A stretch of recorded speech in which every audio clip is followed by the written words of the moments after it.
हम आप लोगों को समझा चुके हैं नंबर्स, अंकों की खोज कैसे हुई, जीरो की खोज कैसे हुई, समझा चुके हैं या नहीं? अब आप लोग धीरे धीरे गिनती पढ़ना सीखेंगे। आज आप 3 अंक तक की गिनती को समझेंगे, ठीक है? हाँ, नहीं समझ पाओगे अभी और समझोगे, पर 3 अंकों की गिनती गिनने की शुरुआत आज से आप लोग कर रहे हैं। ओके, तो पहले हमारे साथ बोलोगे, एक लाइन हम बोलेंगे, पहले गाएंगे फिर समझेंगे, ठीक है? गाने के लिए तैयार है? हाँ, तेज बोलोगे थोड़ा सा।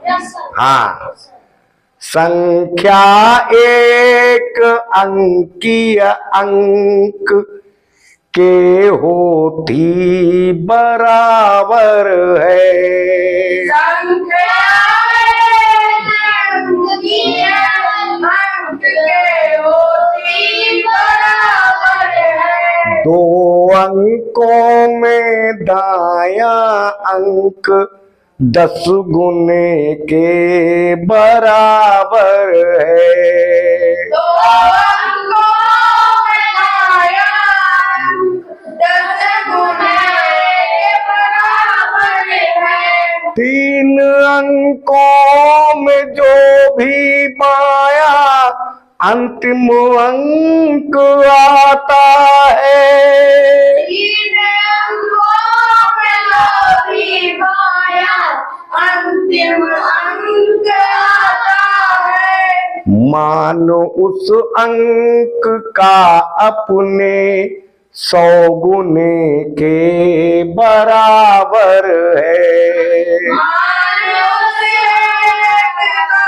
अपने 100 गुने के बराबर है। अब समझ लीजिए, वैसे 0 तो केवल होल नंबर है, हमने बता दिया है, नेचुरल नंबर नहीं है, फिर भी उसको भी हमने लिख रखा है। तो यदि 0 तो कितने भी हो उसकी तो वैल्यू 0 रहेगी, चाहे 1 0 लिख दो, चाहे 2 जगह लिख दो, चाहे 3 जगह लिख दो। यदि आपने केवल 0 0 ही लिख रखे हैं तो उसकी वैल्यू तो 0 ही रहेगी, इसलिए ये एक अंकीय वाले कॉलम में लिखना नहीं चाहिए था, लेकिन फिर भी लिख दिया है, ठीक है? अब 1 है, 1 अंक है केवल, तो 1 की वैल्यू कितनी है? 1 बन जा 1। 2 की वैल्यू कितनी है? 2 बन जा, अपने बराबर है तो 1 से मल्टीप्लाई करनी पड़ेगी। 3 की वैल्यू कितनी है? 3 बन जा 3। 4 की वैल्यू कितनी है? 5 की, 6 की, 7 की, 8 की, 9 की। अच्छा, तो यही कहा गया, ये 1 डिजिट नंबर है, 1 अंक की संख्या है, तो संख्या एक अंकीय अंक के होती बराबर है।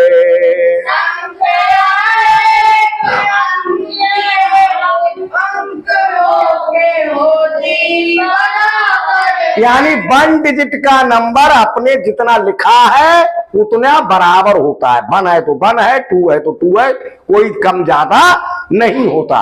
लेकिन 2 डिजिट का नंबर है तो वो 10 टाइम हो जाता है, 10 गुना हो जाता है। जैसे 1 तो बाया अंक 1, बाई तरफ पहुंच गया 1, 0 लगते ही 2 अंकों में, तो 1 10 जा 10, तो 1 की वैल्यू कितनी हो गई? 10। 2 की वैल्यू 20, 2 10 जा कर दो सब में 20, जोर से बोलना है। 3 की वैल्यू एक साथ मिलके 4 की वैल्यू, 5 की वैल्यू, 6 की वैल्यू, 7 की वैल्यू, 8 की वैल्यू, 9 की वैल्यू। 2 डिजिट का नंबर अगर हो जाता है तो लेफ्ट साइड डिजिट की वैल्यू 10 टाइम हो जाती है, यानी 10 गुना हो जाती है। समझ में आ गई बात या नहीं? अच्छा, तो यही लिखा हुआ था। 2 अंकों में बाया अंक 10 गुने के बराबर है। तो अंकों में लाया 10 अंकों के बराबर है। समझ गए? 2 डिजिट का नंबर है तो लेफ्ट साइड डिजिट की वैल्यू 10 टाइम हो जाएगी, 10 गुनी हो जाएगी।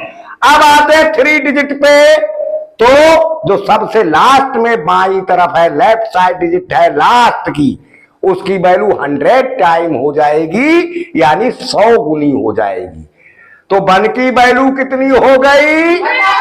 100 यानी 100। 2 की वैल्यू कितनी हो गई? यानी 200। सही बता रहे हो। 3 की वैल्यू, 4 की वैल्यू, 5 की वैल्यू, 6 की वैल्यू, 7 की वैल्यू, 8 की वैल्यू, 9 की वैल्यू 900। तो समझ गए बात? और यही लिखा है, 3 अंकों में जो भी पाया अंतिम अंक आता है।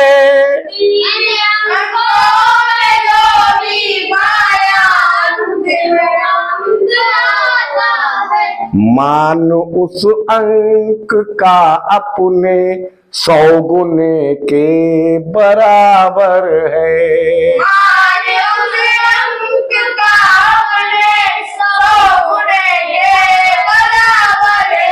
आप कर लिया करोगे। अगर 1 केवल 1 डिजिट में है तो 1 ही रहेगा, और 1 अगर 2 डिजिट है और 1 लेफ्ट साइड में है तो 10 हो जाएगा, और अगर 3 डिजिट नंबर है और 1 लास्ट में लेफ्ट साइड में है तो वो 100 टाइम हो जाएगा। इसी तरह से और भी नंबर अपने 100 टाइम हो जाएंगे, 10 टाइम हो जाएंगे, और ज्यों के त्यों रहेंगे। ये नियम है गिनती का। ठीक है, कल और बताते हैं आगे। ओके।